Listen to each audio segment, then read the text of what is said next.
गायक सिद्धू मुसेवालाची 29 मे 2022 मध्ये भर दिवसा गोळ्या झाडून हत्या करण्यात आल्याची घटना घडली होती। सिद्धू मुसेवालाच्या हत्येचा मुख्य संशयी गोल्डी ब्रार होता, अशी माहिती त्यानंतर समोर आली होती।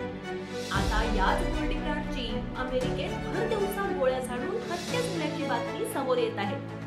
मीडिया रिपोर्टनुसार गँगस्टर गोल्डी ब्रारचा मृत्यू झाला आहे, मात्र या बातमीला अद्याप अधिकृत दुजोरा मिळालेला नाही।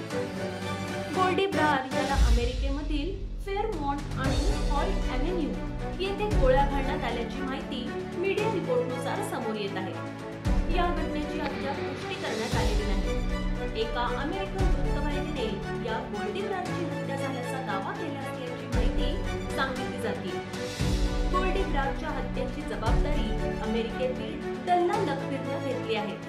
या संदर्भातील वृत्त एका वृत्तवाहिनीच्या हवाल्याने फ्री प्रेस जर्नलने दिला आहे।